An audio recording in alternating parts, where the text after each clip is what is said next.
El Consejo adhiere a la Semana Mundial del Inversor 2021, organizada por la Comisión Nacional de Valores. En esta ocasión trataremos el tema protección al inversor, inclusión con educación financiera.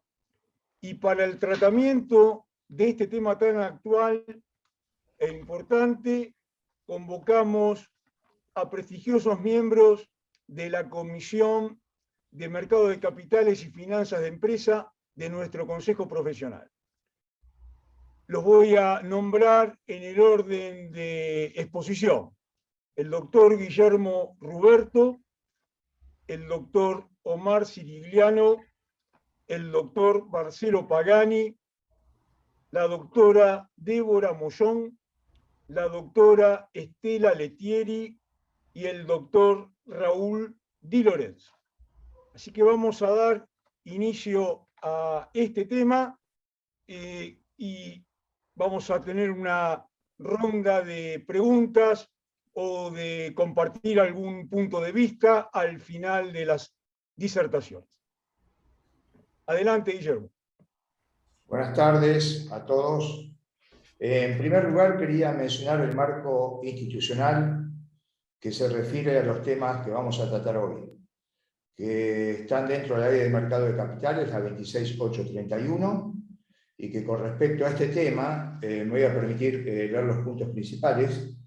En el artículo primero menciona que uno de los objetivos es promover la participación en el mercado de capitales de los pequeños inversores, que fomentan el ahorro nacional y su canalización hacia el desarrollo productivo.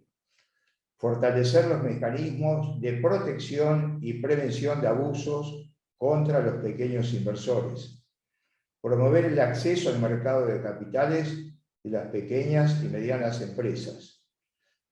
Propender a la creación de un mercado de capitales federalmente integrado y fomentar la simplificación de la negociación para los usuarios y así lograr una mayor liquidez y competitividad. Bueno, dentro de este marco institucional, yo me voy a referir concretamente a un tema que está afectando a los inversores, ya sean pequeños, medianos o grandes, que no forman parte del grupo de control, y que se refiere concretamente a las ofertas públicas de adquisición y cómo se fija el precio. La objeción que tenemos, que hemos llegado a un consenso unánime dentro de nuestra comisión, es que debería crearse algún mecanismo que evite la judicialización de causas por el precio fijado en forma unilateral por la empresa contratada por aquella empresa que va a hacer el retiro público de la oferta pública. O sea, se habla de evaluadoras independientes, pero consideramos que no son tales, porque al ser contratadas en forma unilateral por la empresa que hace el retiro de cotización, hay un evidente conflicto de intereses. Y ha habido ya muchos casos controversiales.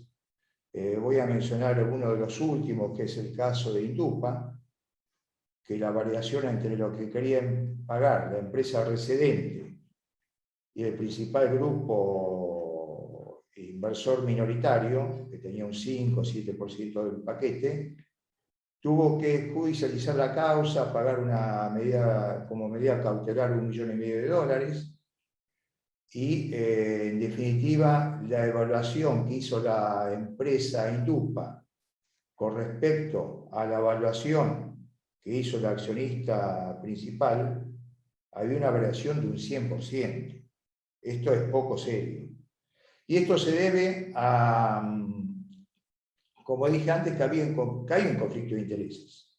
O sea, no es lógico que la empresa contrate en forma unilateral a quien va a evaluar el precio de sus acciones.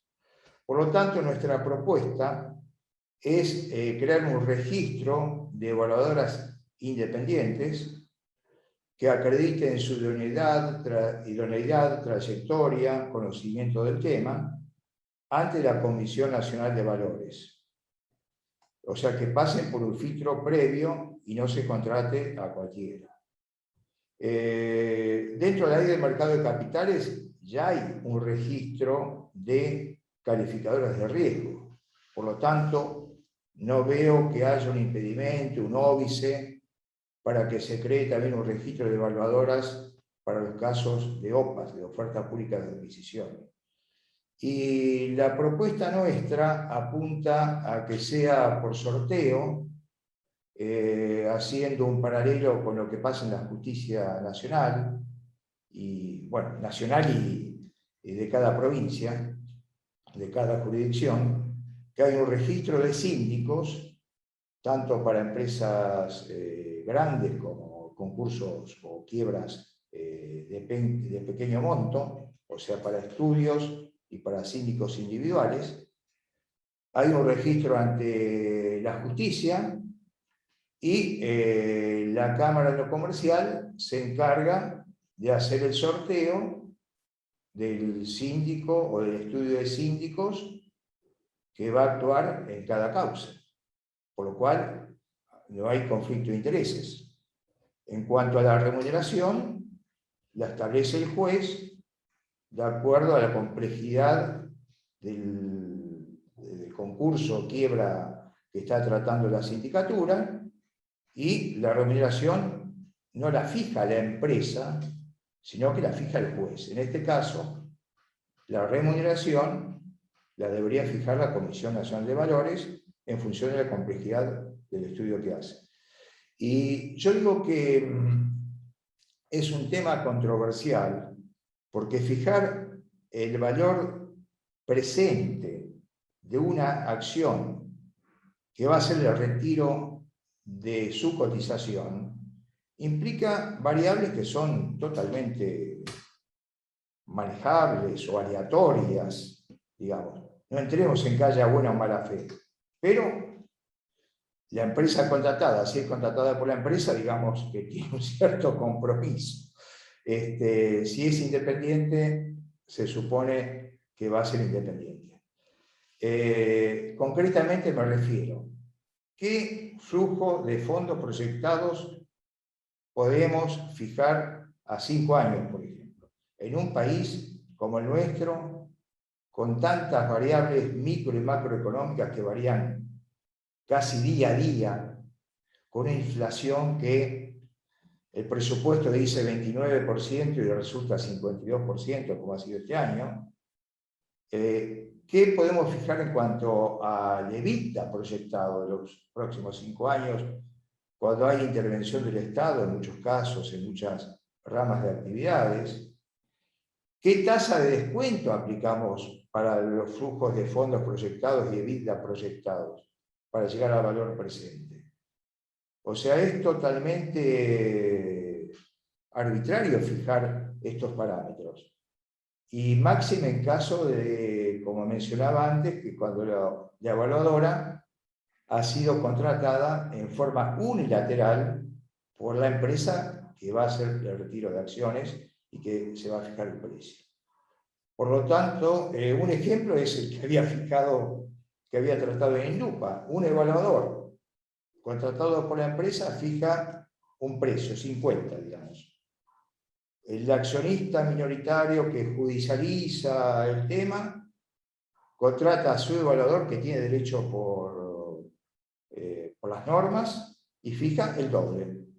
Después se llegó a un acuerdo, que no sabemos cuál fue, entre ellos, y a los demás accionistas nos han pagado un precio con una mejora sustancial al inicial.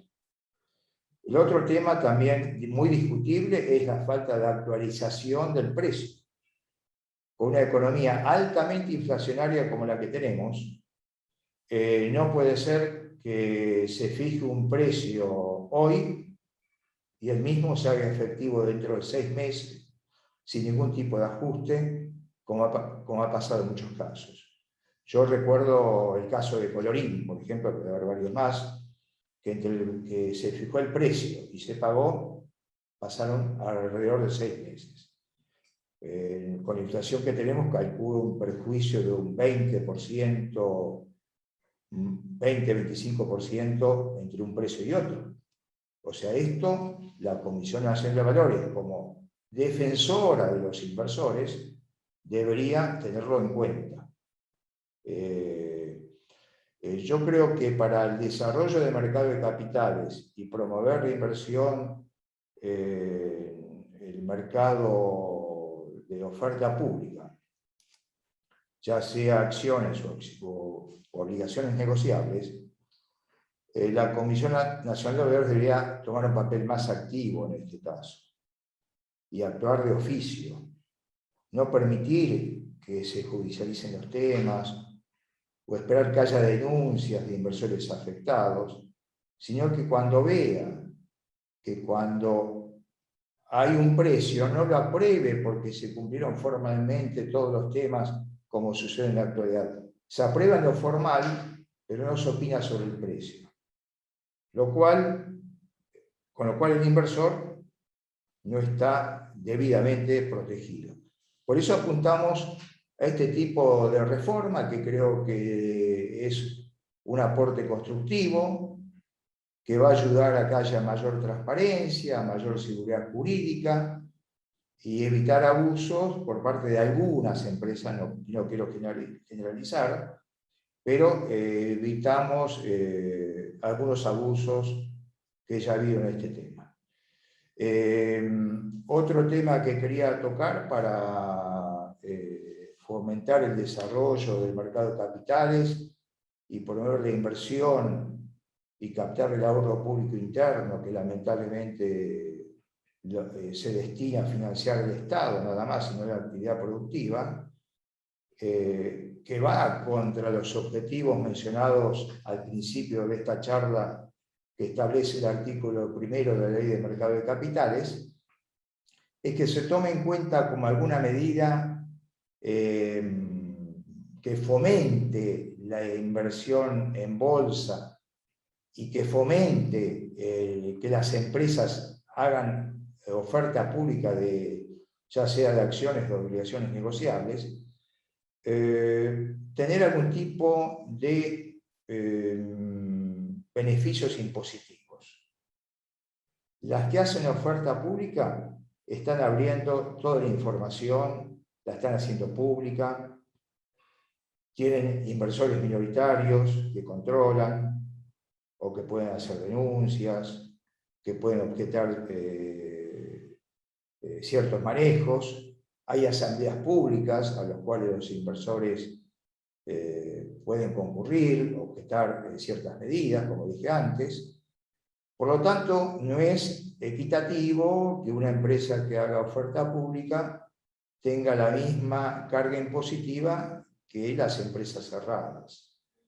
En nuestra comisión estudiamos ese tema, hicimos un aporte a la Comisión Nacional de Valores sobre fijar alícuotas diferenciales y para que no haya prejuicio al fisco, que el fisco determine qué tipo de descuento se puede hacer para las que hacen oferta pública en el pago de impuestos a las ganancias, que se compense con una alícuota superior para las que no hacen oferta pública, sin que esto implique mayor carga tributaria, que hoy en día ya es demasiado alta, hasta abusiva, diría yo. Y el otro aspecto impositivo que habíamos intentado recrear en la comisión es volver a la desgravación impositiva que hubo en los años 70, que fue muy positiva y que permitía desgravar de impuesto a las ganancias un monto para aplicar a las nuevas emisiones de acciones. O sea, no a acciones en el mercado secundario, sino a nuevas emisiones de acciones que van a ampliar su capital para ampliar su capital de trabajo o para hacer nuevas inversiones que están fomentando la creación de trabajo que también tanta falta nos hace en este momento, con la gran desocupación que hay, el Estado que es el gran captador de empleo público, el gran captador de la mano de obra desocupada, y yo creo que justifica ampliamente el sacrificio impositivo que puede hacer con esta desgravación, con la creación de nuevos puestos de trabajo, que a su vez van a tributar cargas patronales, la empresa si hace inversiones va a facturar más, se supone que va a tener mayores ganancias, mayor actividad productiva, comercial, con lo cual el efecto no va a ser negativo, sino me animo a decir que va a ser positivo también para el fisco. Y no podemos tomar todo desde el punto de vista impositivo de cuánto recauda la FIP, sino cómo creamos trabajo, cómo fomentamos que la pequeña y mediana empresa pueda crecer, pueda acceder al mercado de capitales, y este tipo de beneficios impositivos, por supuesto, deberían contemplar a las pymes y quizás con una alícuota más favorable aún. Yo creo que con esto creo que he terminado. No sé si estamos bien en el tiempo, como para ampliar algo más, pero creo que ya estamos con el tiempo justo, así que al final de la exposición de todos mis compañeros, mis colegas, estaremos abiertos a las preguntas. Gracias, buenas tardes a todos. Muchas gracias, Guillermo. Gracias a vos. Vamos a continuar con Omar Siciliano, que va a dar otro punto de vista más desde la parte institucional, seguramente, y el marco. Adelante, Omar. ¿Qué tal? Buenas tardes. Un gusto saludarlos. Y un poco en línea con las palabras de Guillermo y el rol que le toca desempeñar al organismo regulador creado por ley, básicamente la premisa que se tiene desde la organización es la de proteger a todos los inversores a los efectos de obtener un mercado de capitales transparente, inclusivo y sustentable, con una finalidad y un propósito de progreso en general, y además, acorde a los tiempos que se están viviendo, promover a la educación financiera de todos aquellos motivados por conocer de qué se trata esta forma de ahorrar, que escapa de la forma tradicional de la que todo el común denominador, el común de la población conoce como las formas clásicas de ahorro bancario. Esto saltaría un escalón al tradicional porque es la consecuencia de la reunión entre personas con excedentes de fondos y aquellos con necesidades de financiamiento, que inclusive pueden tener una forma más ágil y menos cara, por así decirlo, en términos de comparación de tasas de interés de mercado, con el objetivo de que el ahorro del inversor se capitalice a través del tiempo, a través de quienes proponen proyectos de la economía real.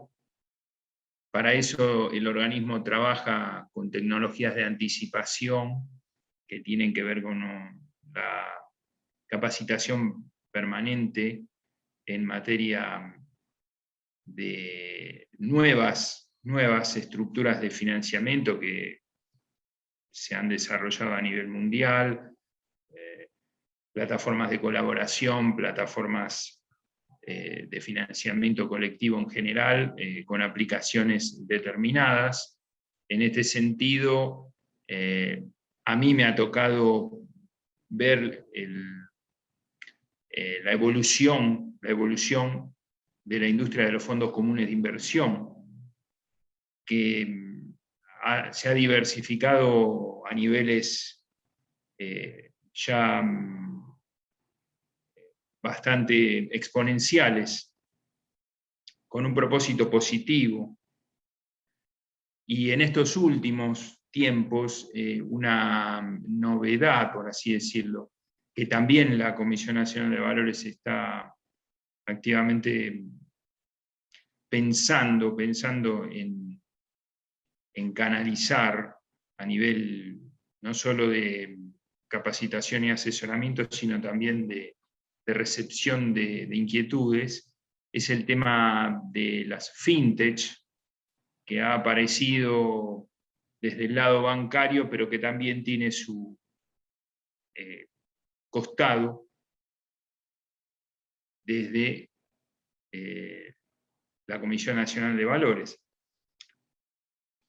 ¿Por qué decimos que necesitamos bolsas y mercados? Porque la expansión de la economía hizo necesaria en un principio la reunión en recintos, la aparición de empresas que necesitaban abrir su capital y no quedarse en decisiones familiares, de manera que con la vocación de continuar la vida empresaria, ofrecen parte de su valor, de su marca, a través de la emisión de títulos representativos, que pueden llamarse acciones u obligaciones negociables,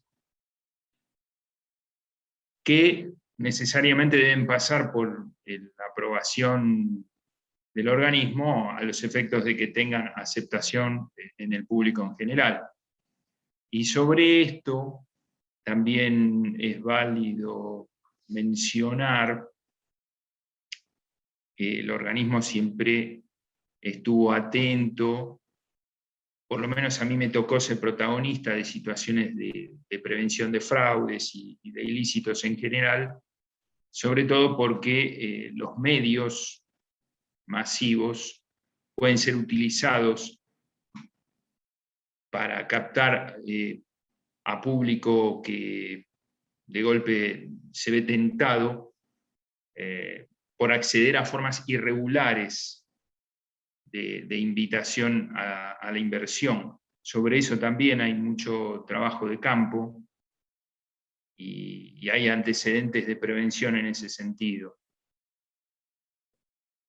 La Comisión Nacional de Valores también tiene un equipo que trabaja en la sanción de aquellos actores que cometen diversa clase de irregularidades, muchas veces por omisión, otras veces por falta de conocimiento, a veces existe la mala intención también, lamentablemente, pero no deja de tenerse como válido el fundamento que es la llegada a un mayor conjunto de la población interesada en poder generar ahorro interno tan necesario en estos tiempos que estamos viviendo. De manera que, bueno, los valores que propone el organismo en cuanto a trabajo en equipo, excelencia, integridad, se trasladan y en la forma en la cual se expone el día a día del organismo, y además tenemos canales de comunicación que trascienden los tradicionales. Las 24 horas del día el organismo está a disposición para recibir toda clase de inquietudes, necesidades. Siempre hay un teléfono, siempre hay un correo electrónico y siempre hay una respuesta. De manera que sí hay mucho por delante.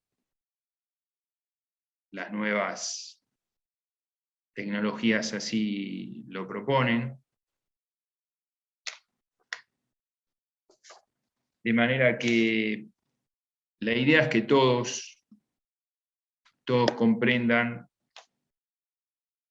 que deben ser gestores de su propio ahorro y no encomendarlos a un, como se dice vulgarmente, ¿no?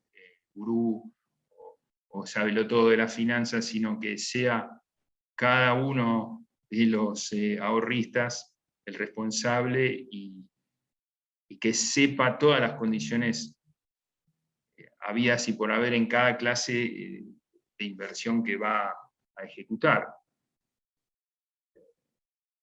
En los últimos años, bueno, las bolsas y mercados del interior del país, porque no es solamente Capital Federal, han crecido en materia de conocimiento y de convocatoria, porque cada vez es mayor el número de agentes que se ocupan de recibir dinero del público y lo instrumentan a través de los mecanismos idóneos previstos para ello. De manera que en líneas generales de eso se trata, esa es la esencia de trabajo del organismo regulador. Por lo menos en lo que a mí me ha tocado siempre ha sido la parte preventiva. Sé, por supuesto, que hay otra que ha venido creciendo en los últimos tiempos que tiene que ver justamente con la protección al inversor, con la educación. Hay jornadas de capacitación por todo el país.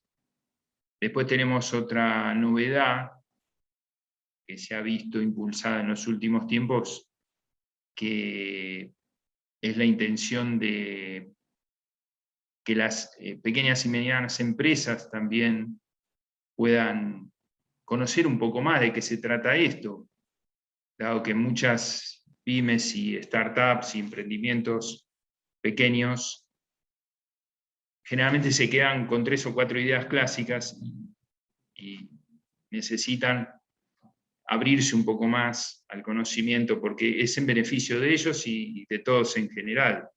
Es increíble cómo a mayor conocimiento, menor tasa de interés, mayor llegada al público, mayor posibilidad de una mejor vida en todo sentido, porque esto trasciende los números de un balance, ¿verdad? Así que no sé cómo estoy de tiempo, Gustavo. Si querés redondear la idea, un minutito más tenés, Omar. Sí, bueno, para redondear, digamos, necesitamos una institucionalidad fuerte y en eso estamos trabajando en el día a día, tratando de implementar, como dije al principio, tecnologías de anticipación que prevean los acontecimientos inciertos que tienen que ver con el manejo de las finanzas y del ahorro del público inversor. Creo que, Gustavo, por aquí está el alcance de lo que intento transmitir. Sí, sí, no, quedó muy claro, Omar. Perfecto. Después en la ronda de preguntas veremos un poquito parte de este tema. Bueno, vamos a continuar con Fernando. Fernando Pagani, que va a complementar esta primera parte que estamos tratando en la Semana Mundial del Inversor. Adelante, Fernando. Hola, bueno, buenas tardes. Digamos, la disertación mía va a versar más que nada sobre el inversor minoritario, digamos, y la forma en que se maneja el inversor minoritario, con cuáles son los problemas en los que se encuentra en el mercado. Podemos definir al inversor minoritario como todo aquel inversor que no tiene control del capital de la empresa, ni tampoco tiene una influencia en la toma de decisiones de la compañía. Es decir, son todas participaciones inferiores al 20% en lo que se refiere a la normativa. Según la resolución 761 del 2018 de la CNB, los inversores se categorizan en calificados y no calificados. Dentro de los calificados enumera una serie de inversores grandes, digamos, el Estado, la ANSE, inversor institucional y demás. A nosotros lo que nos interesaría concentrarnos es sobre todo en los inversores no calificados. Es decir, toda aquella persona humana o jurídica que no posee idoneidad en los términos de la normativa de la CNB, en lo referido a mercado de capitales, y el patrimonio en el que maneja, digamos, o sea, la cartera de inversiones, es inferior a las 350.000 UVA, que vendría a ser algo así como unos 30 millones de pesos aproximadamente hoy. Digamos, bueno, una vez, digamos, parametrizado lo que sería el inversor minoritario, se hace necesario discriminar entre dos tipos de inversores. Por un lado, los inversores que, si bien no alcanzan el 20% de participación dentro de una compañía, pero tienen una participación importante, ya sea el 2, el 3, el 4, el 5%. Casos similares a lo que nombró Guillermo en la primera parte de la charla. Y por el otro lado están aquellos inversores minoritarios que tienen posiciones ínfimas de la compañía, que generalmente las tienen por corto tiempo o no, digamos, participaciones que se toman como parte de una cartera con el objetivo de tener algún tipo de rentabilidad, ya sea por diferencia entre compra y venta, un tipo de rentabilidad de capital, o eventualmente uno que está comprando un título o una obligación negociable para cobrar una renta o cobrar algún dividendo en el caso de las acciones. Este tipo de inversores se encuentra bastante desprotegido, llamémosle entre comillas, digamos, frente a lo que es el mercado, frente a lo que es la posición dominante dentro de la compañía, digamos, en lo que se refiere a la parte de toma de decisiones. Y ahí acá cabe hacer algunas aclaraciones en lo que se refiere sobre todo a la parte de, digamos, de las limitaciones.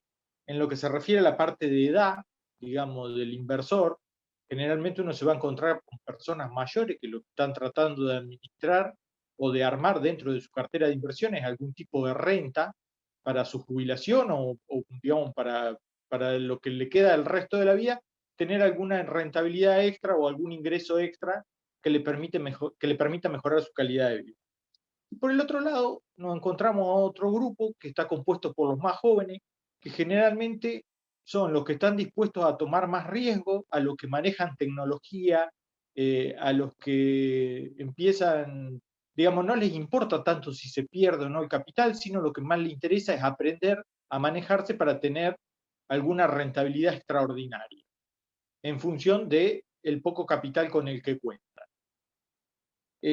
Otra de las limitaciones que hay dando vuelta entre los grupos de inversores también es el tema educativo. Uno se encuentra con gente que está, digamos, que conoce los instrumentos, que sabe cómo se manejan los instrumentos y sabe cómo armar una cartera, cómo poder manejarlo. Y por el otro lado se encuentra otro grupo que no conoce instrumentos, si bien dispone de un monto importante de cartera para invertir, no sabe cómo invertirlos ni en qué invertir. Parte de esto se puede solucionar contratando a algún asesor o volcándolo a un fondo común de inversión o cosas por el estilo, pero lo más aconsejable sería desarrollar todo lo que es la parte de educación financiera e inclusión financiera. Esto generalmente se da en el grupo de los mayores y en el grupo de los jóvenes generalmente uno se encuentra con que hay grupos que tienen mejor educación, pero están peor de capital para invertir, es decir, no tienen, digamos, un monto importante para armar una cartera o para poder desarrollarse, generalmente terminan tomando activos de alto riesgo para tener una buena rentabilidad sobre el papel. Eso en lo que se refiere a limitación. Y después sigue lo otro que uno se encuentra, digamos, con los inversores al momento de tener que armar la cartera o de cubrir las necesidades que tiene la inversión, el inversor, digo, la restricción, está el tema de la restricción presupuestaria. Por un lado, el monto con el que cuenta el inversor, que le permita armar una cartera, y no que por ahí a lo mejor si uno dice, bueno, quiero replicar un índice o una cosa por el estilo, uno dice, bueno, sí, me puedo comprar los 5 papeles más grandes o los que tienen mayor participación y el resto se me empieza a complicar porque o no le alcanza o empieza con participaciones minoritarias o hay algún tipo digamos, de acceso al mercado que se le empieza a complicar. Por el otro lado, lo que uno se encuentra también dentro de las restricciones y lo que le genera los errores más frecuentes es que por ahí uno tiene el inversor y uno dice, bueno, hay poca cartera. Bueno, uno dice, voy a segmentar la inversión en bancos, por ejemplo, en molinos, harineros o empresas de consumo masivo, o empresas energéticas, ¿y qué hace? El inversor, en lugar de decir, bueno, concentro toda la inversión y compro un solo banco, no, agarro y compro 3 bancos diferentes. Y bueno, cuando uno empieza a hacer eso, por ahí al momento de tener que cobrar algún dividendo, de tener que cobrar alguna cosa, empieza a pagar un montón de comisiones en el medio, que uno dice, bueno, si estuvieran concentrados, paga menos. Y eso potencia la rentabilidad de la cartera, sobre todo cuando la cartera es chica. Uno se empieza a encontrar un montón de restricciones de esa clase. También sucede lo mismo cuando van a invertir en bonos, que por ahí uno dice, tiene un bono, por decir algo, un GD41, que es igual a un L41, son el mismo flujo de fondo, y uno dice, tiene 2 bonos. ¿Para qué tener 2 bonos? Tener uno solo es más fácil de gestionar, es más fácil de vender, es más fácil de seguir el mercado. Esa, digamos, como solución parcial a todo este manejo, hay 2 posibilidades. Uno, que el inversor se contacte con algún asesor en inversiones, que puede ser algún profesional en ciencia económica, o eventualmente es delegar la administración de esa cartera comprando cuota parte en fondos comunes de inversión que se dediquen a la administración del activo que uno quiere armar la cartera. Y el otro tema que también se ve, digamos, bastante en el inversor minoritario es el tema de manejo de riesgo. Habitualmente nos encontramos con inversores a los que les falta formación en finanzas y que se ven, digamos, muy descuidados en lo que es el manejo del riesgo en sí. Es decir, no identifican bien los riesgos en sus inversiones y por ahí, cuando van a hacer algunas inversiones, terminan comprando algún papel del panel general que no es el mejor de todos, que después cuando al momento de querer vender el papel tienen problemas, que digamos, adquieren papeles que por ahí en lugar de estar cotizando dentro del panel en una rueda normal, terminan operando por subasta o, digamos, o papeles que por ahí de 10 ruedas te cotizan en 2. Se empieza a generar, digamos, ese tipo de riesgo de mercado donde hay falta de contraparte. No miden bien tampoco los riesgos de precio, se refiere a volatilidad de precio, solo ven la parte de las alzas, la ponderan más que a la parte de las bajas, y por ahí también suelen tener problemas. Y después está el tema del riesgo de crédito, cuando aparece el riesgo de no pago o el riesgo de default, en el caso de obligaciones negociables de algún tipo de empresa, o eventualmente en el caso de los bonos del Estado Nacional, cuando uno dice, bueno, la mano viene mal, no viene fácil, y uno está viendo de que el default es inminente, y sin embargo el inversor minoritario, que no mira mucho, que no le pone demasiada atención, dice, esto tiene una buena rentabilidad en dólares, me interesa, voy, compro el bono, y después a los 3 meses, cuando aparece el default, aparece por el otro lado el inversor reclamando de que no le pagaron. Esto como aspectos más salientes, digamos, de lo que se refiere a la parte del inversor, digamos, de los problemas con los que se encuentra al momento de tener que armar su cartera o de tener que manejar sus inversiones. Son aspectos importantes que, bueno, si bien se solucionan con el tema de educación financiera, principalmente, pero también, digamos, genera lo que sería un puesto de trabajo adicional o algo adicional, sobre todo para los profesionales en ciencia económica en su rol de asesor. El otro tema importante que también muchas veces no se tiene en cuenta en el caso de los inversores minoritarios es el tema del planeamiento de la inversión, es decir, cuándo van a necesitar liquidar su cartera para hacerse de los fondos o cuándo van a necesitar el dinero para gastarlo, es decir, lo que pusieron como inversión, y el tema de, digamos, los riesgos que quieren correr, porque hay muchas veces que compran el activo que es lo que le parece, pero no es la realidad. Y ahí es donde se encuentran con alguna sorpresa. Bueno, es todo por mi parte hasta ahora. Espero haber dado un pantallazo más o menos de qué es lo que se trata del inversor minoritario y digamos, cómo se conforma y cómo se está manejando actualmente. Bueno, Gustavo. Gracias, Fernando. Te escuchamos atentamente. Esperemos que se ha complementado también en parte con lo que estuvo explicando Omar y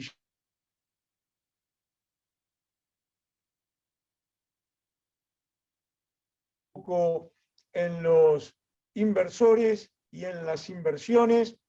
Así que le vamos a dar la palabra a Débora, que nos va un poco a, no sé si a desasnar o a explicar un poco con claridad el tema de los tipos de inversores y la educación financiera que se requiere también en cada uno de los casos. Adelante, Débora. Bueno, buenas tardes, gracias una vez más por invitarme a participar en la Semana del Inversor. Y bueno, para englobar un poco lo que hablaba Omar, hablándonos del tema de que justamente a un mercado de capitales vamos a, digamos, machear el ahorro con la inversión, ¿no? Es el momento donde los ahorristas nos convertimos en inversores. Y todo tipo de ahorristas, digamos, pasan a ser inversores justamente entrando al mercado de capitales, con lo cual me parece que en este ratito del encuentro es importante decir cuáles son los inversores. Fernando nos dijo recién cuáles eran los inversores minoristas y, digamos, cuáles eran las características que tenían esos inversores y con qué problemas se encontraban. A mí me gustaría abordar las bambalinas, por decirlo de alguna manera, del mercado, ¿no? ¿Quiénes somos los inversores del mercado?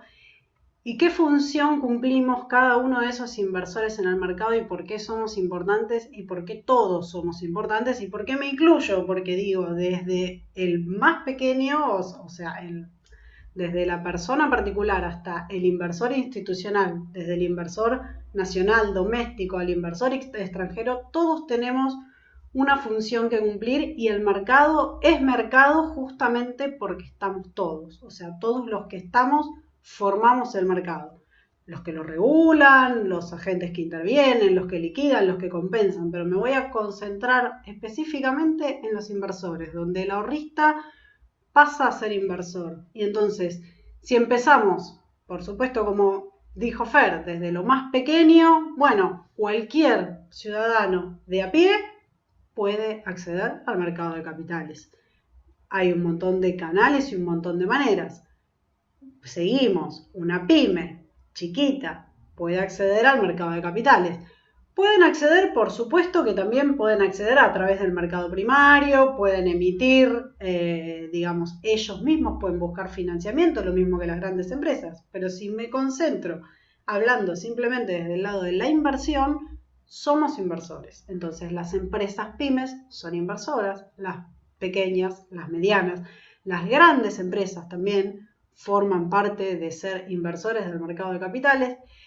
Y el mercado de capitales tiene, no sé si decir grandes jugadores, porque en realidad es una traducción del inglés donde decimos que están los big players, pero no hablamos de jugadores, sino que tiene grandes actores que son las compañías de seguros y los inversores institucionales. Entonces, yendo de lo más grande, que son los inversores institucionales, las compañías de seguros. En nuestro país, por ejemplo, el Fondo de Garantía de Sustentabilidad del ANSES es un gran inversor en nuestro mercado, y las compañías de seguros, donde nosotros vamos a asegurar nuestra vida, nuestro retiro, nuestro auto, nuestra bicicleta, o sea, ellos con esos fondos algo hacen y van a buscar rentabilidad. Entonces, cuando un ahorrista se convierte en inversor, simplemente tomó la decisión de buscar rentabilidad para esos ahorros.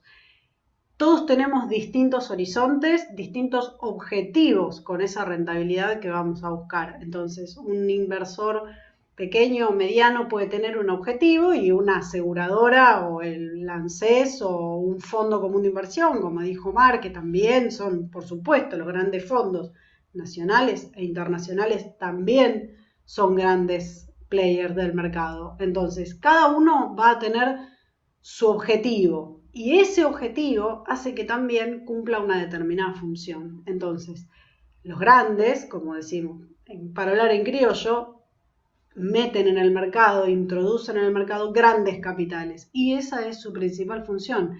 Ellos van a buscar rentabilidad, tienen por supuesto que reglamentos fuertes respecto de la manera en la que tienen que buscar rentabilidad y tiene que ser de una manera conservadora pero rentable. Tienen realmente un corset muy fuerte que le da un marco institucional muy serio y son los que realmente le dan robustez de capital al mercado. Ahora, ¿qué pasa con el inversor minoritario? El que a veces dicen, bueno, porque los especuladores, los traders, cumplen una función importantísima, porque son los que le dan lo que nosotros llamamos profundidad al mercado.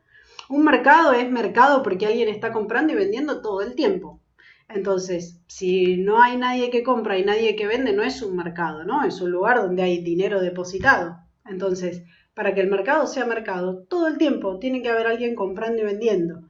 Entonces, desde los más pequeños hasta los más grandes, estamos todo el tiempo comprando y vendiendo.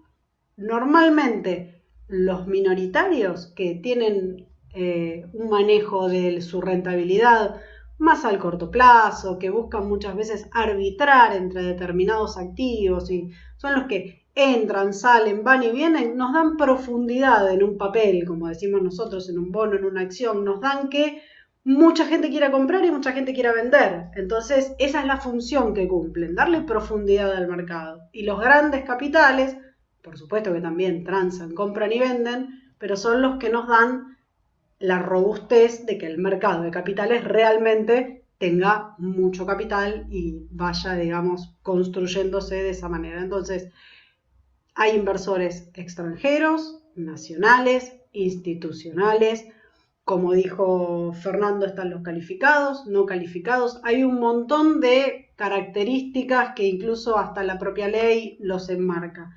Pero mi función me parece que en este caso era decir, bueno, todas esas calificaciones, ¿y qué función cumplen en el mercado? Bueno, la función que cumplen en el mercado, todos tenemos nuestro rol y todos somos importantes.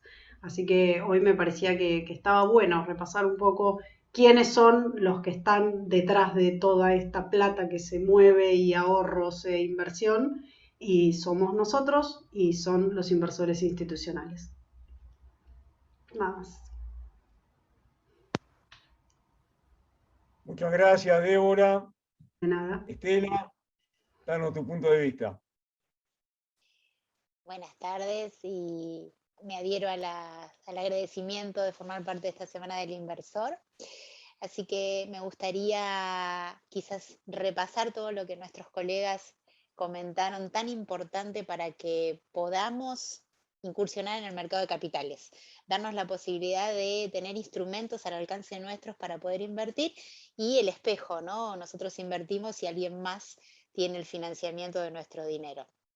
Entonces, todos podemos ser parte, pero siempre lo que me gustaría dejar asentado que tenemos que estar asesorados, ¿no? Tenemos que estar orientados por agentes, como decía bien Guillermo al principio, registrados ante la Comisión Nacional de Valores, como también lo decía Omar, en las categorías correspondientes. Y volver a repasar que antes de invertir tenemos que tener en cuenta el objetivo para lo que queremos invertir, el horizonte tan importante del tiempo. Si necesitamos el dinero que vamos a dejar para trabajar en corto plazo, mediano o largo plazo.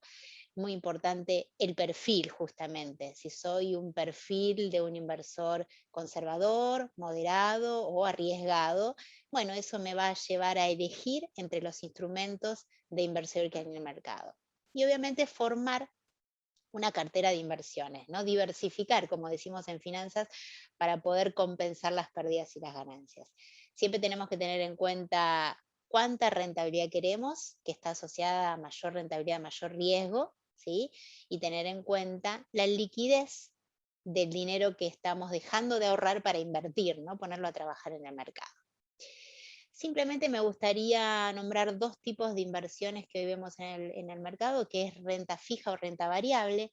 ¿Y de qué depende? Justamente una renta variable es un instrumento que me va a dar una renta que no voy a tener estipulado en el momento que entro a esa inversión.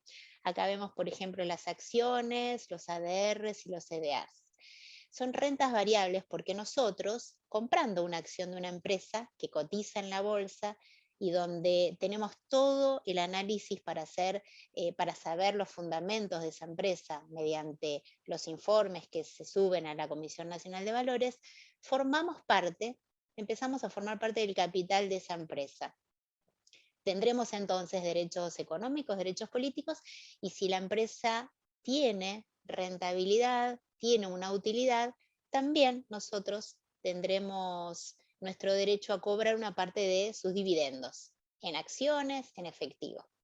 La diferencia con los CDRs y con los ADR justamente son certificados, los CDRs de depósitos argentinos que cotizan en el exterior y los ADRs de certificados de depósitos americanos que cotizan en la bolsa argentina. Entonces, es una manera también de poder invertir en empresas internacionales. Y ahí nuestra rentabilidad va a estar atada no solo a la cotización, a la variación de esa cotización en el mercado, sino también al dólar MEP, que es el dólar del mercado. Entonces, es una manera de cubrirnos ante inflación, ante dólares, ante cambios en la moneda y de diversificar. Y también es una forma de seguir a estas empresas quizás tecnológicas que en la pandemia tuvieron tanto boom y poder invertir y ser parte de su capital. Luego tenemos los instrumentos de renta fija. ¿Y por qué le digo renta fija?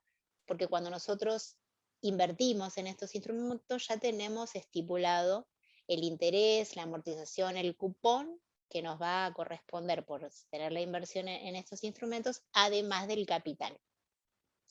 Tenemos, por ejemplo, desde plazos fijos, que son los instrumentos de renta fija más comunes en el mercado, más conocidos en las entidades bancarias, que, por ejemplo, para salir de los tradicionales, podríamos nombrar los plazos fijos ajustados por SER, ajustados por UVA.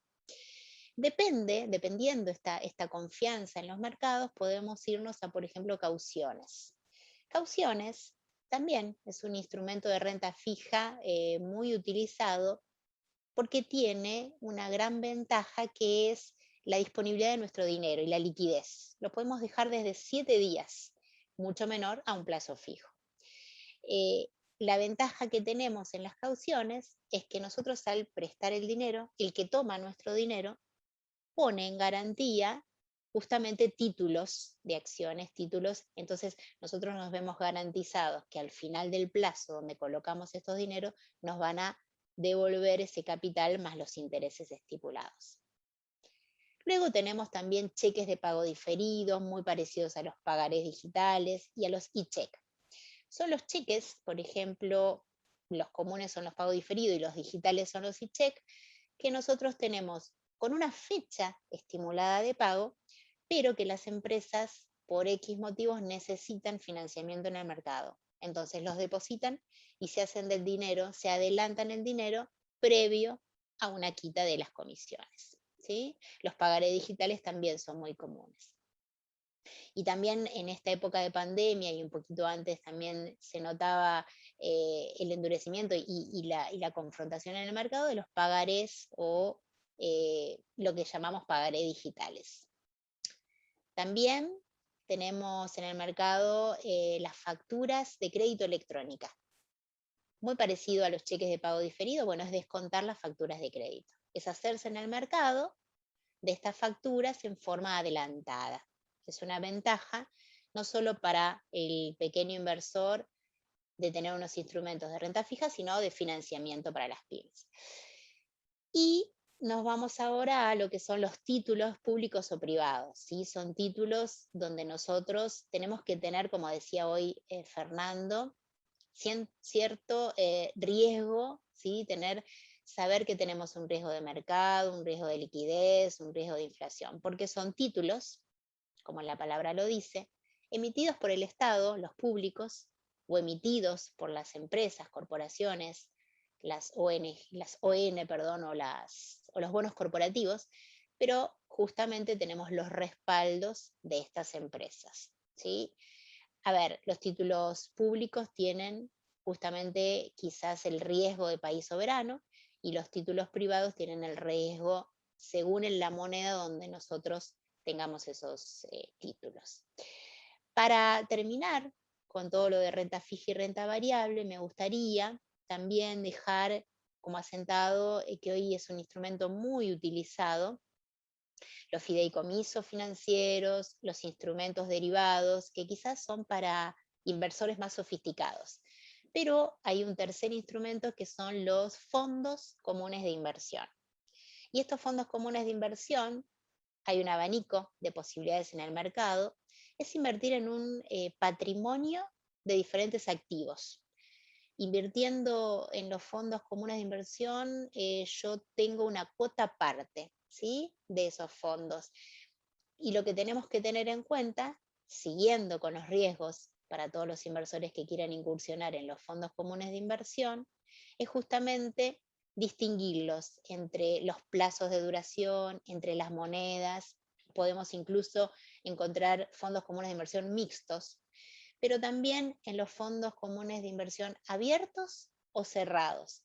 De eso va a depender que nosotros podamos rescatar el dinero en cualquier momento, llamado o siendo semejante el riesgo de liquidez, de cuánto nosotros queremos invertir y nuestro horizonte temporal. Entonces, esas cuotapartes yo las podría rescatar diariamente o tener que esperar al plazo de disolución del fondo. Por eso es tan necesario asesorarse, saber lo que queremos invertir y nuestro horizonte temporal. Simplemente es un abanico de instrumentos que me gustaría recomendar en esta Semana del Inversor. Muchas gracias. Muchas gracias, Estela. Bueno, vamos a nuestra disertación final de Raúl Di Lorenzo, y que forma parte también de esta segunda parte, y después vamos a una ronda de preguntas y de comentarios. Adelante, Raúl. Gracias, Gustavo. El problema de ser el último en una exposición así tan amplia como los que me precedieron es que uno se va quedando sin temas, y después de haberla escuchado a Estela, hizo bingo, se completó el cartón. Así que yo voy a hablarle al inversionista pequeño. Voy a hablarle a la persona física o a la pyme en cuáles son los beneficios que puede reportarme participar en el mercado de capitales.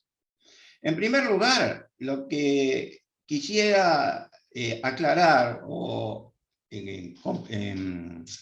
compartir es aquel famoso prejuicio de esto no es para mí. Yo soy muy chico, ¿qué tengo que ver con el mercado de capitales? ¿Qué tengo que ver con la bolsa de comercio? ¿Qué tengo que ver con estas inversiones financieras más complejas?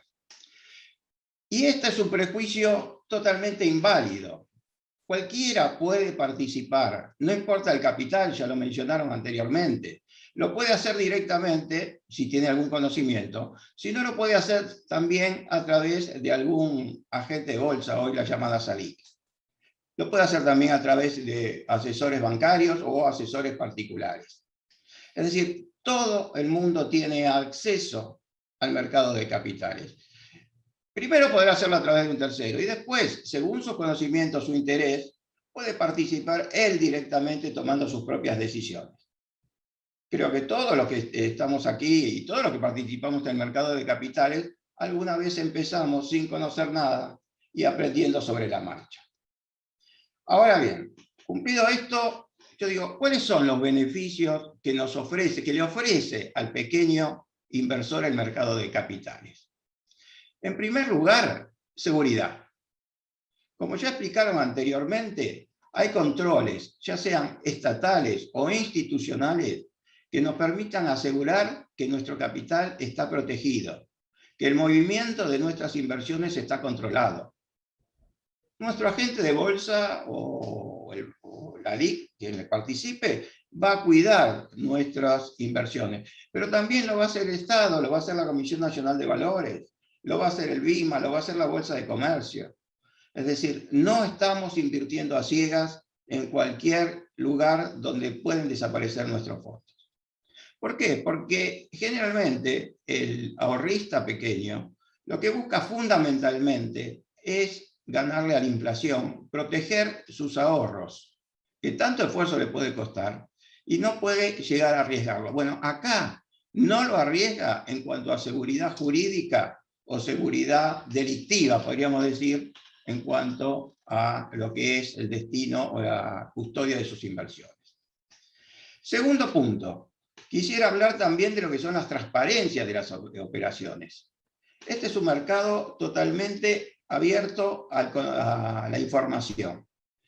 Sé quién vende, sé quién compra, sé a cuánto vende, sé a cuánto compras. Es decir, no hay una posibilidad de que en el medio alguien haga algo que me permita hacer una operación fuera de lo que son los valores o las condiciones de mercado.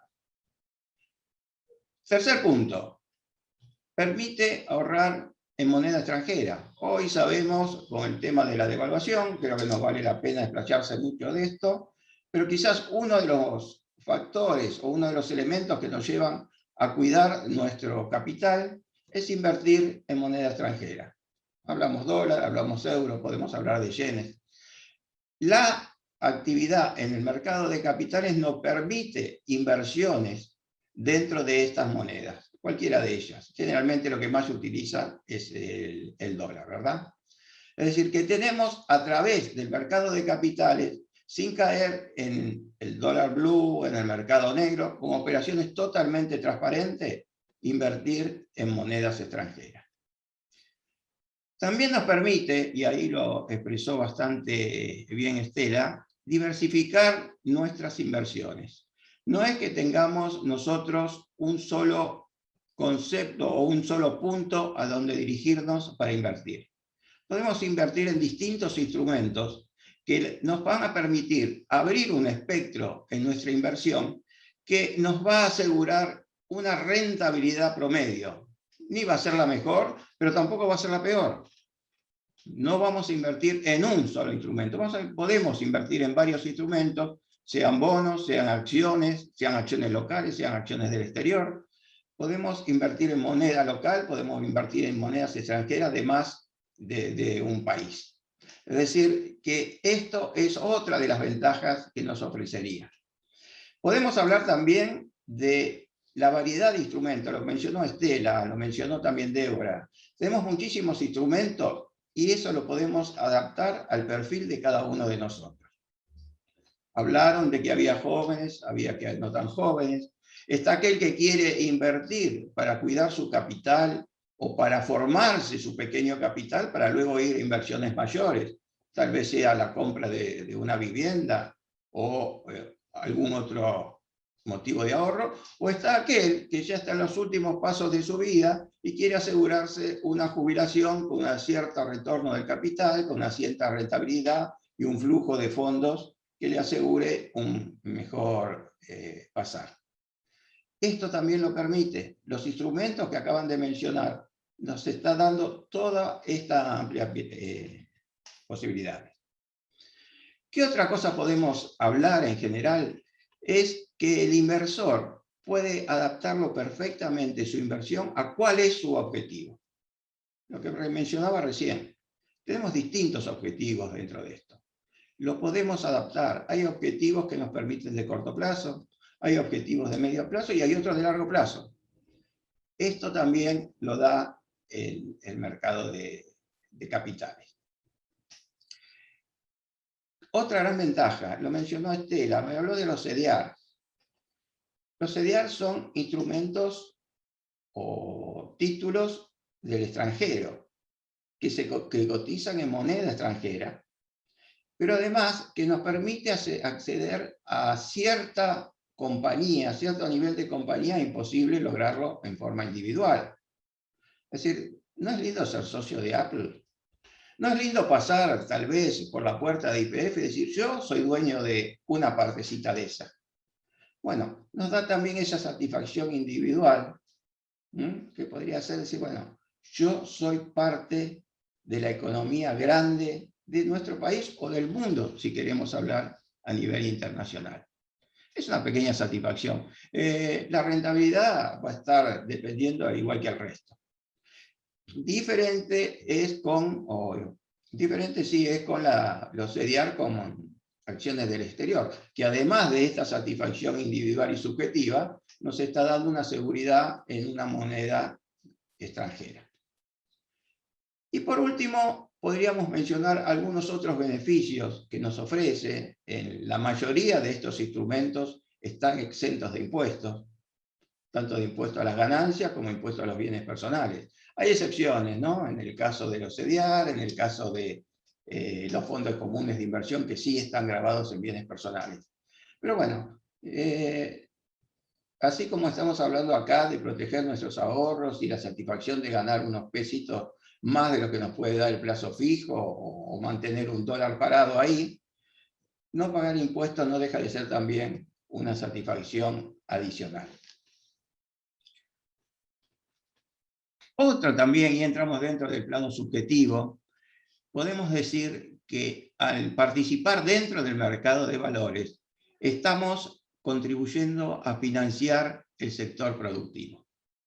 Podemos invertir en acciones de empresas, pueden ser primarias o en el mercado secundario, nos va a permitir participar en acciones que hacen al sector productivo. Puede ser actual o puede ser con una vista hacia el futuro. Hoy no podemos dejar ver el futuro en el litio, no podemos dejar de pensar en la energía, no podemos dejar de pensar en la evolución de la tecnología. Bueno, esto nos está permitiendo participar en esa evolución. Quien tenga una visión sobre un sector determinado a desarrollar, o ya en vías de desarrollo, tiene la posibilidad de acceder a través del mercado de capitales, cosa que muy difícilmente lo puede ser a nivel individual. Y por último, algo que sí, que nos interesa a todos, es fundamental, que el mercado nos ofrece liquidez.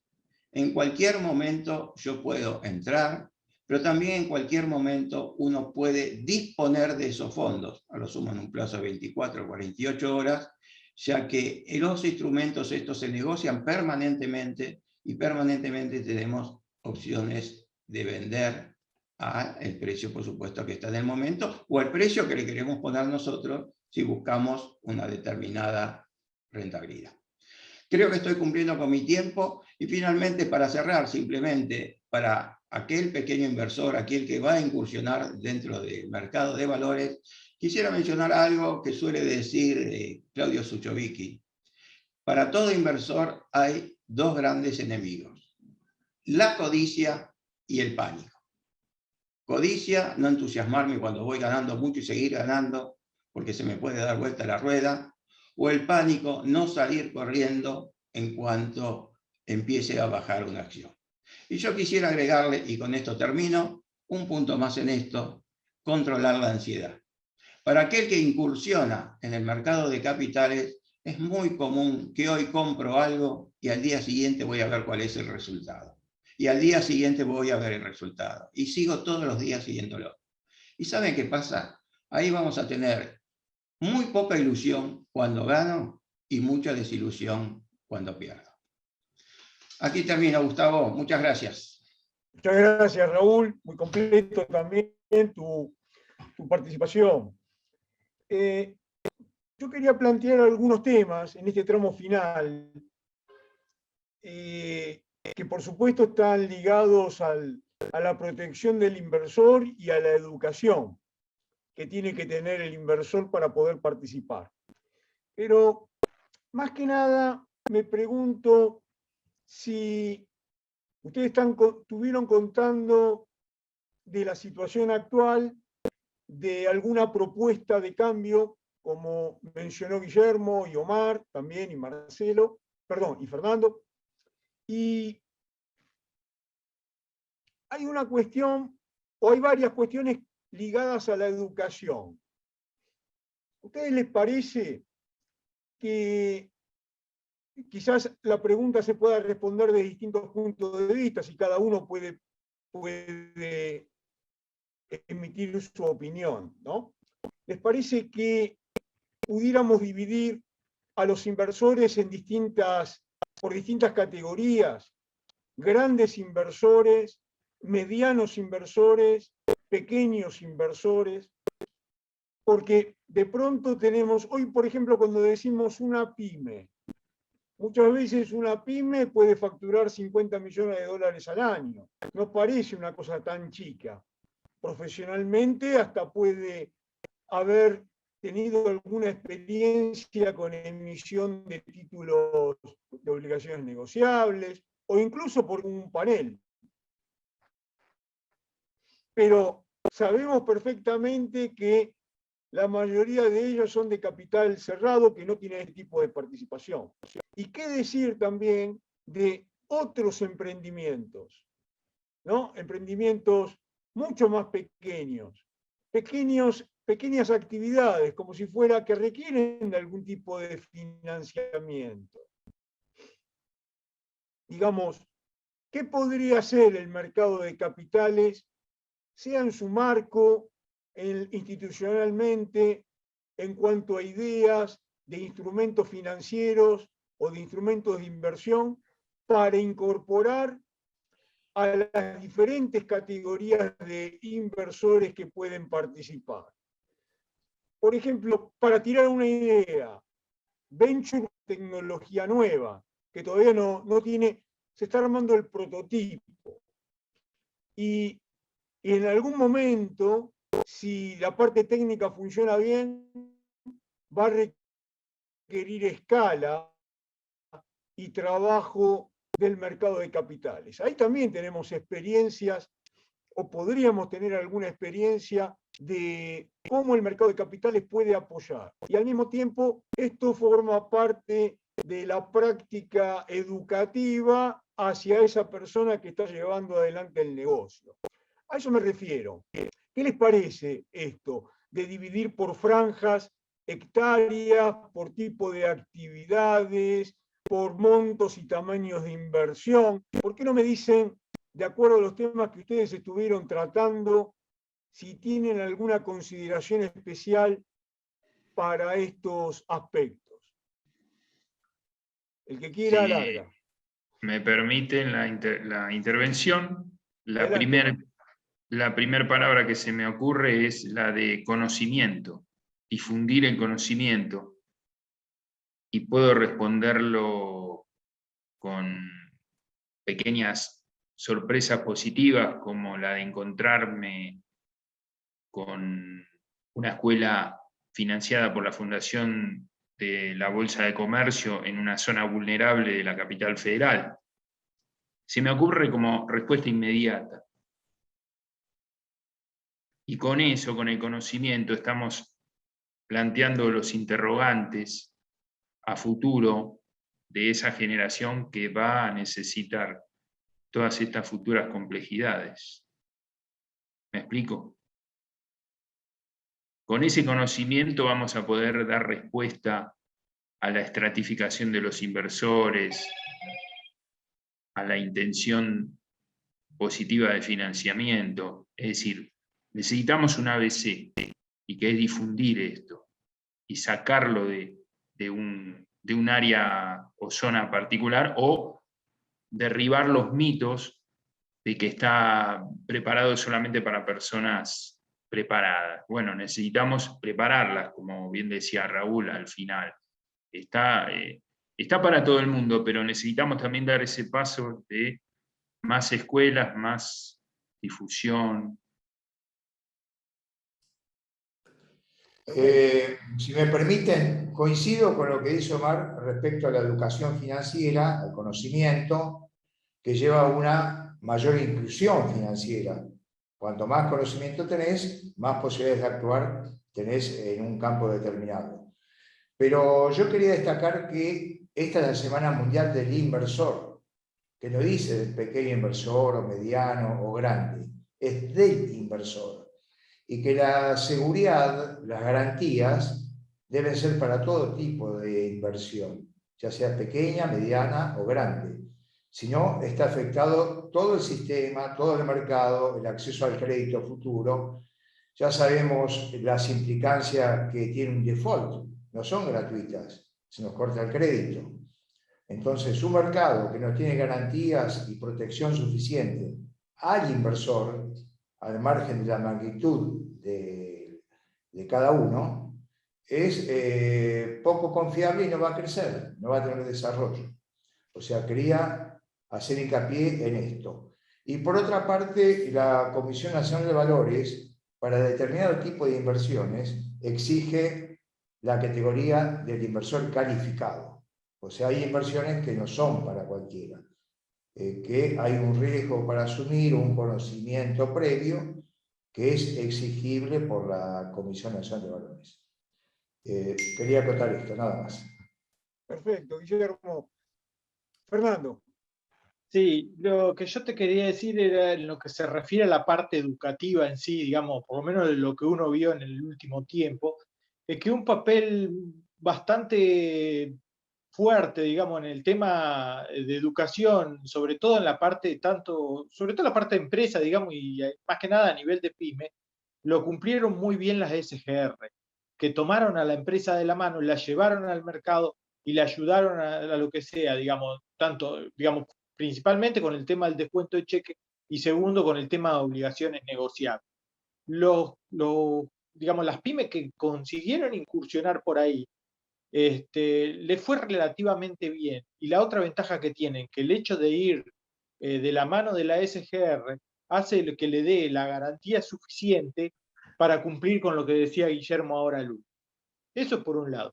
Y por el otro lado, lo que se hace mucho más necesario, digamos, es el tema del desarrollo, digamos, de la parte básica de inversiones, ya sea en la parte de matemática, tanto en la primaria, digamos, desarrollo de matemática financiera, y por el otro lado, el tema, sobre todo a nivel de secundario, tema de las herramientas. Tienen muchas materias referidas a economía, contabilidad, este tipo de cosas a nivel secundario, y hoy no se están dando las herramientas básicas. Estamos hablando de qué es una acción, qué es una deuda, cómo se instrumenta una deuda, cuáles son los contratos que hay. Después vendrá, digamos, como secundario, dónde cotiza, qué es lo que se puede hacer, cómo se puede comprar, cómo se puede vender. Lo fundamental sería que se enseñe más que nada. Y también queda alguna materia pendiente por ahí dando vuelta a nivel de facultad, ¿no? Digamos, en el nivel terciario, por ahí un poco más de profundidad en estos temas, ¿no? Por lo menos es mi pobre punto de vista en relación Bien, a este asunto. perfecto. No, exactamente. Yo creo que hablando de No, justamente está muy de bien. protección al inversor, en la semana del inversor no hay nada mejor que le podemos dar para empoderarlo y realmente protegerlo que educación, conocimiento y un marco institucional que realmente lo proteja, pero va todo de la mano, o sea, educación y conocimiento de todos, los grandes, los chicos, los medianos, el Estado, y que eso nos lleve a exigir y tener un marco regulatorio que realmente nos proteja y nos sintamos realmente respaldados y nos impulse cada vez más a hacer crecer nuestro mercado, que creo que es lo que, al menos nosotros estamos de acuerdo, que es lo que queremos. Muy bien. Si me permiten, quería destacar un punto que tocó en su exposición Débora, que es muy importante, que es el tema de la profundidad del mercado, la liquidez del mercado. Si los mercados no tienen profundidad, no tienen liquidez, no existen. Nadie entra donde no puede salir.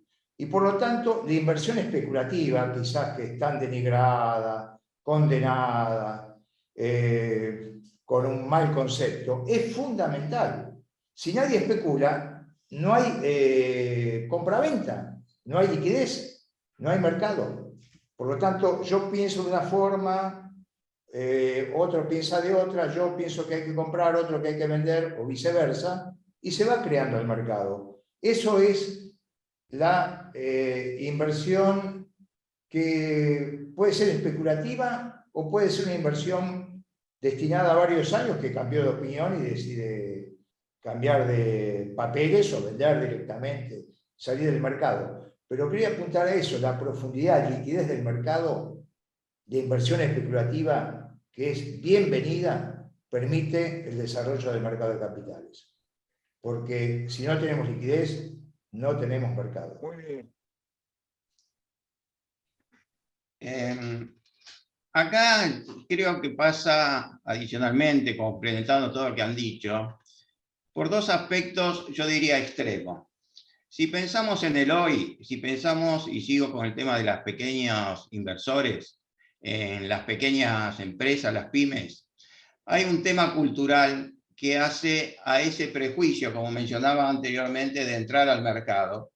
Pero también hay un tema, yo lo llamaría financiero económico, que es la actitud que tienen al elaborar sus balances o la actitud ante el fisco. Las restricciones, sabemos que a nadie le gusta pagar impuestos, sabemos que queremos estar lo más lejos posible del fisco, y acá habría que hacer una tarea muy profunda sobre precisamente este sector, el sector de las pymes, inculcándole los beneficios de participar en el mercado y el bajo riesgo que tiene desde el punto de vista fiscal en la medida que tengan bien claro cuáles son sus balances. Por supuesto, sabemos que hay cierto grupo empresario que no quiere abrir su capital porque quiere mantenerlo cerrado, quiere mantenerlo dentro de su familia, en sus manos, le tiene miedo al que venga de afuera y le tiene miedo que se meta dentro de sus números por la confidencialidad. Entonces creo que ahí hay que apuntar a comunicar perfectamente y bien a este grupo de pymes, que son la mayoría y son los que más podrían aportar al mercado, ya que las grandes de ellos ya lo conocen y si no están es porque no quieren y el resto sí están participando. Entonces entrar a este grupo para comunicarle bien e informarle bien de los beneficios del mercado de capitales. Eso en hoy. Ahora vamos para el futuro. Acá falta fundamentalmente una cultura del ahorro en la Argentina. Lo vivimos todo y creo que todos estamos de acuerdo de que es difícil confiar en ese ahorro. Es difícil confiar y si nos remontamos muchísimo tiempo atrás, había en su momento una campaña de educación financiera o la campaña de educación al ahorro cuando se festejaba el Día del Ahorro, el 31 de octubre, cuando en las escuelas todos los meses iban los alumnos y hacían su pequeño ahorro o su pequeña contribución en su libreta de ahorro de la caja, no recuerdo, caja de ahorro, no recuerdo cuál era el nombre en su momento. Hoy no existe nada de eso. Hoy el chico se va formando en que la plata se va rápido, de que hay que comprar enseguida, de que no vale meter la moneda en el chanchito, y tiene razón, y sí va formando la idea que si tengo que ahorrar de alguna manera voy a ir al dólar. Y ahí es donde habría que apuntar, en las dos puntas. Hoy al pequeño empresario para mostrarle los beneficios y pensando en un futuro, en un desarrollo, no solo del mercado de capitales, sino del ahorro para el sector productivo en nuestro país, es apuntar ya desde la escuela primaria en fomentar esa cultura. Y como bien dijo, creo que, no sé si Fernando o Omar, también meterse en la secundaria, meterse en los otros niveles educativos. Pero yo apuntaría fundamentalmente a fomentar la cultura del ahorro. Sí, simplemente como para acotar estas alternativas de financiamiento que nombramos muy pocas, pero hay muchas más, así que invitarlos a encontrar en el mercado no solo más alternativas de acuerdo a lo que cada inversor esté dispuesto a dejar de ahorrar para invertir, y también esta capacitación que también la encontramos en la CNB y en todos los ámbitos de finanzas personales. Muy bien. Yo quería hacer unas palabras finales, decir que el tema de protección al inversor es un tema muy amplio y muy importante. Todos nosotros estamos muy compenetrados con estas cuestiones, permanentemente las estamos tratando y nos piden informes y también de motus propio los elevamos a Banco Central, Comisión Nacional de Valores, a nuestras autoridades, en diferentes congresos y jornadas, llevamos nuestras ideas y por suerte coincidimos mayoritariamente en el punto de la importancia que tiene la protección a todos los inversores, grandes, pequeños y chicos o microemprendimientos. No obstante, encontramos que hay problemas que son de orden macroeconómico, hay problemas que son impositivos, hay problemas que son culturales, hay otros problemas que tienen que ver con la educación, y también hay problemas económicos y problemas financieros que tienen las empresas o los sectores donde trabajan per se directamente, con independencia del funcionamiento del mercado. Creo que el aporte que los profesionales de ciencias económicas, sobre todo los que se dedican a la consultoría o al trabajo profesional en estas áreas de inversiones, de manejo de mercado de capitales, estamos en una posición sumamente rica y al mismo tiempo importante, porque nos damos cuenta cuando es un problema que tiene una solución en el mediano y largo plazo, cuando se comienza un proceso que puede ser un círculo quizás, para que ese círculo sea virtuoso, cuando esto se estanca, cuando vivimos también, por el contrario, ¿no? Una gestión que es de tipo transitoria y que esa transitoriedad dura años, casi se hace eterna, porque no se ponen en marcha los mecanismos que nos parecen adecuados para vivir, para mejorar la calidad de vida y vivir mejor.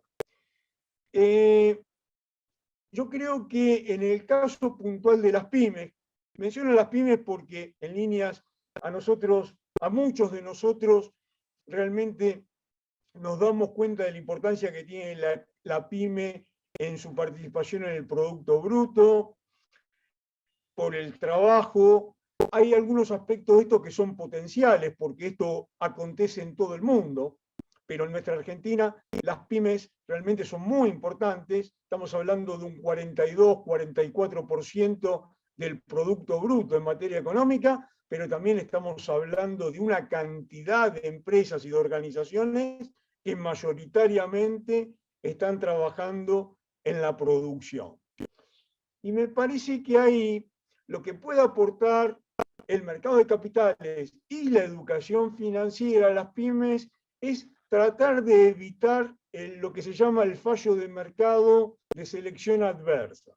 Es decir, que las pymes que hacen el trabajo, hacen el esfuerzo, hacen el sacrificio, tengan un premio, digamos. No estén en el cajón de las manzanas que están podridas, que estén en el cajón de las manzanas que se pueden discriminar positivamente. Y eso ayuda mucho y podría ser que, y el mercado de capitales, como una institución realmente valiosa, es un discriminador de esto, porque se transparenta la información que se lleva, los proyectos que se van a analizar, es donde se encuentra, como todos nosotros sabemos, el financiamiento de esas inversiones productivas.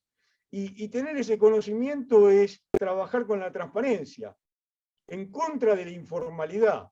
Y todo esto a pesar de todas las cuestiones que permanentemente estamos indicando, los problemas de inflación, los problemas de presión fiscal, digamos, nuestro granito de arena tiene que estar por el lado de también, seguramente con eso no alcanza, pero debe estar con, mirá, el mercado de capitales, empresa pyme, te permite hacer todo esto. Y de una manera donde podés armar tu plan de negocios, tu programa de acá para adelante. Ojalá seamos un país que empiece con esa senda y lo expliquemos razonablemente. Eso es lo que me parece.